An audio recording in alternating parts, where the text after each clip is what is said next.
Nobody can see where I am right now.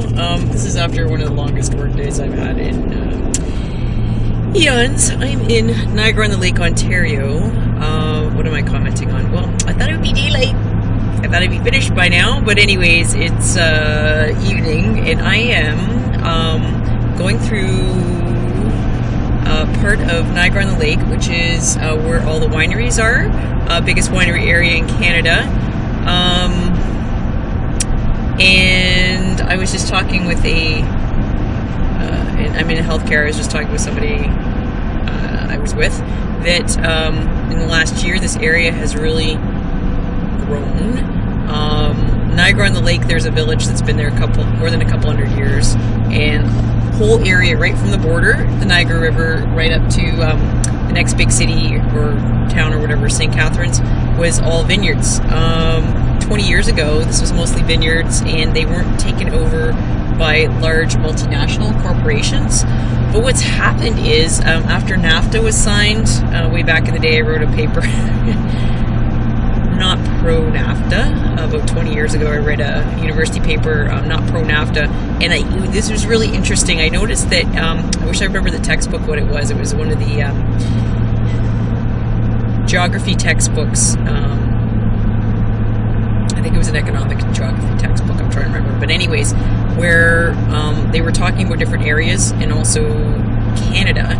And with NAFTA, what's basically the point of my rambling is everything's freaking exported, and they built houses on one of the best farmland areas in Canada. There's three. There's the Okanagan Valley. There's here, and I'm trying to remember the one out east. On the East Coast, that's a really good farmland, a large area.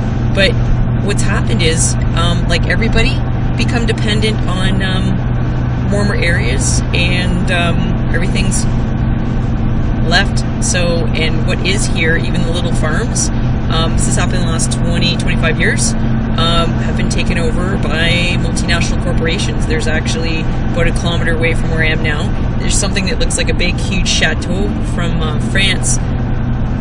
And what it is this huge multinational corporation that's bought up a whole bunch of little wineries, and people from Toronto come and have nothing against anybody from Toronto. I love Toronto. I live there, but have no idea. And it's all, the local economy's totally changed. And with the zoning and the planning, all the farmland in between here and pretty much Hamilton, Ontario is gone. So some people might say this is pre-planned. I don't know, but my point to this is Canada's ability to feed itself is gone. And the patient I was with just told me that the last cannery in Canada closed within the last year. So this is Niagara-on-the-Lake, Ontario, and nobody can really see. But anyway, still country roads, still would be country for a lot of people. But I hadn't been through here in 6 months, and there are tons of houses. So again, population versus local economy. I did a debate on this back in OAC, or what some people used to call grade 13, in the geography class, and I still take the same stance of keeping the local economy going, but not pro NAFTA. There were some good things with it, but yeah. And my point to this is, a lot of Americans, who are, if any Americans are even watching this video, is that everything's been shipped either south or out, and fallout from NAFTA and fallout from other things within less than 10 or 15 years are seen. So also too, a lot of folks are buying bigger houses through here, and you basically have a two-tiered, I wouldn't say two-tiered, it's not super huge as in some areas of the States, but I would say class system, but those from the older days of the farmers of the small houses versus the some of these $1 million homes in the area. So anyways, that's my 2 cents on economic musings of the area. So different people have different theories on pre-planned or not, but however you look at it, the North American economy this all is part of it, and this all contributes. And